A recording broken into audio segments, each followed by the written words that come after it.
Hi, Sally Hancock here, and I'm going to work on my October paper clip where the theme is pumpkins or spooky, and I chose to do pumpkin. I worked on this, and it's got a cutout frame with a pumpkin that I did on my Cricut. Kind of crinkly, but I did a Distress Oxide background, and then I put glossy accents over the top of it, and it made a nice kind of a stained glass window kind of a look. I was trying a technique that I saw on one of Jennifer McGuire's videos she called it watercolor tie-dye, and I'll put a link to that video below. I do not have liquid watercolors, however, so as you can see, I made a big mess trying to figure out how to do this watercolor, but it just, here, I'll show you the results. I just watercolored and ended up painting the watercolor on, didn't like that. Tried to swirl it around and that didn't work, and then I rewatched the video and it sort of worked. But I didn't like the way it looked as a background. So I ended up just doing a technique with the Distress Oxides.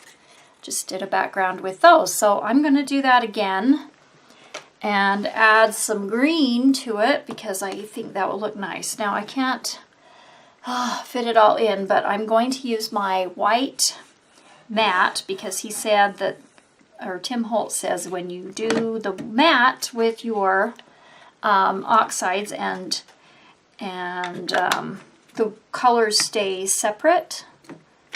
So I'm gonna do, that was Spice Marmalade, Wild Honey, and then I'm gonna do the Mowed Lawn. Okay, and then I'm gonna spritz them. Move that one out of the way.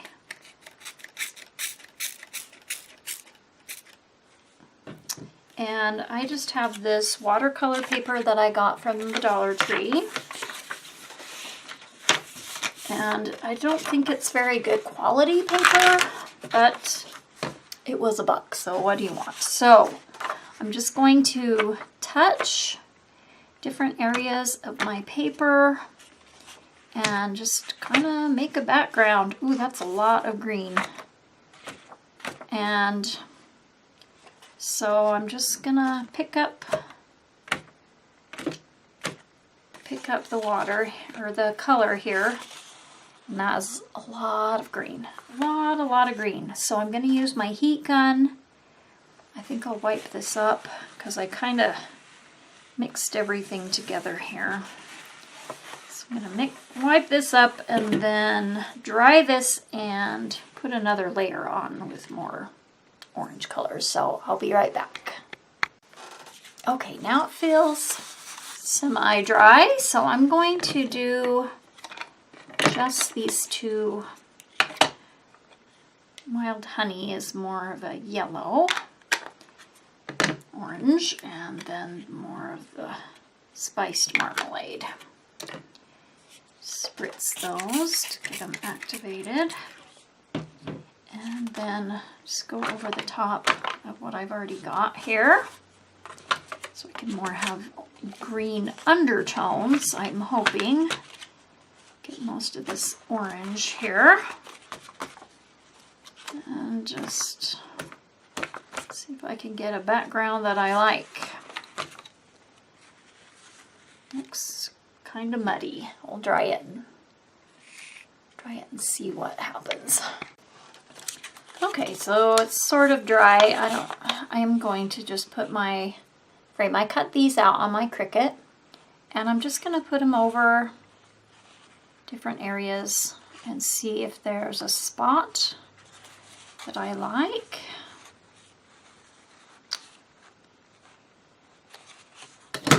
And I think that looks pretty good. Maybe I will try just kind of dribbling some spots to kind of get that more oxidized. And I'm gonna let that dry, and then while that's drying, I'm gonna glue together these frames. Okay, now we can see better. So I'm just gonna add a little bit of glue to this cutout here.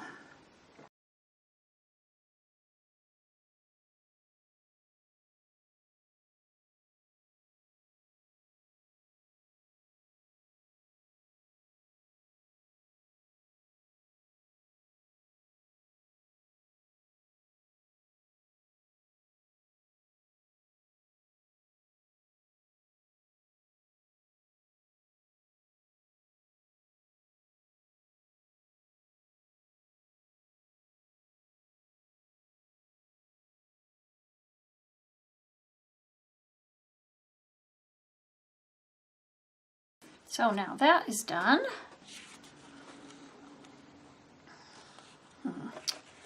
It's kind of too much water, I think.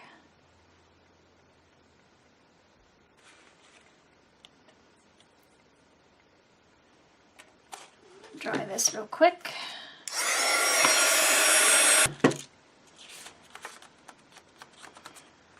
I think that'll be dry enough. Let me just see where I want this. This didn't quite turn out how I wanted it. Let's see. So much green. Be right there. That looks good. I'm just going to cut a rough square out of this background. On it.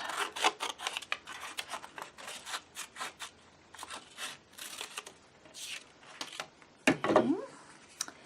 And I'm going to glue it down, but I might better wait for that to get a little bit more dry. I'll dry it some more and be right back. Okay, I think that is dry. And I'm going to glue this on now.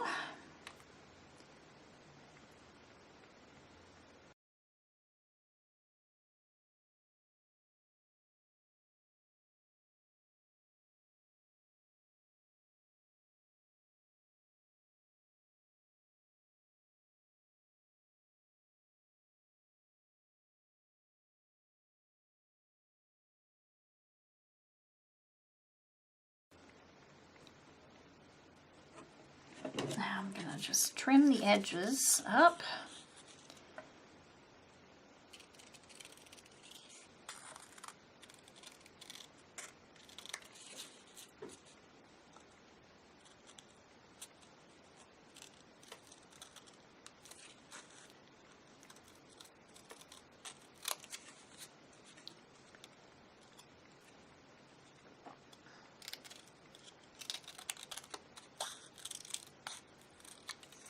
Okay, there we go. So to get this kind of stained glass look, oh yeah, you can see a big difference when you see them side by side. I'm just going to put glossy accents in between in the open areas of the frame. And woo, that's kind of a lot. I'm going to just use this needle to kind of push it into these little nooks and crannies.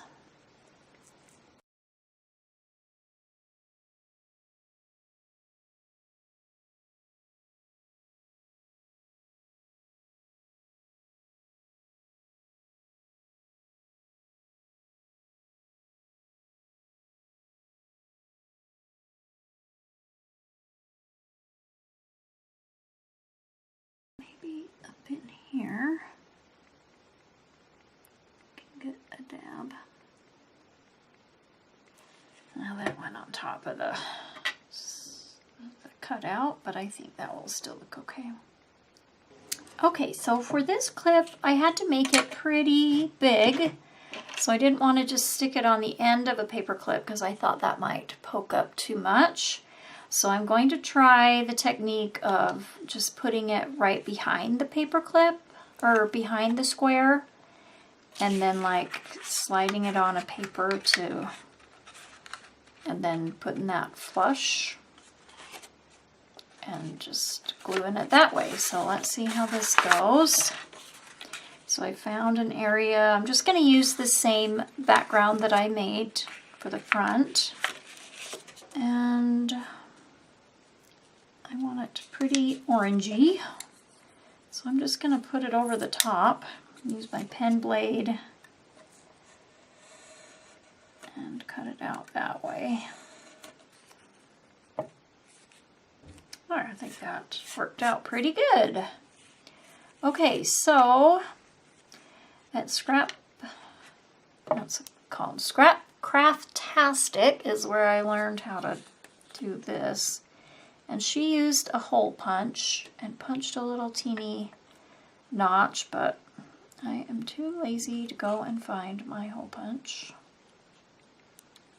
So I'm just going to trim a little notch.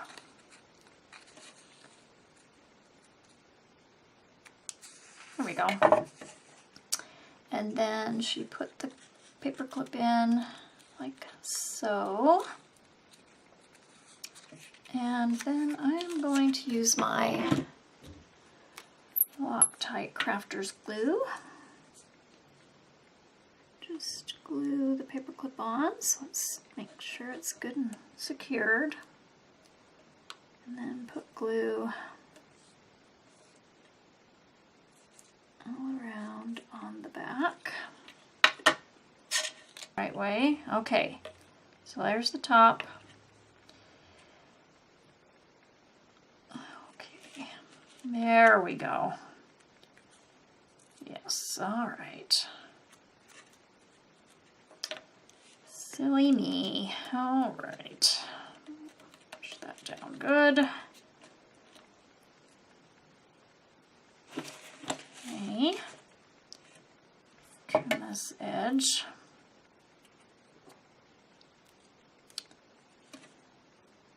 Okay, so there is my first one all done. And I'm okay with how it turned out. It definitely did not turn out with what I had in mind, but here's how it looks on a paper. So I do like that. It's different from the other paper clips that I've made in the past. So anyway, there is my finished October paper clip. So thank you for watching.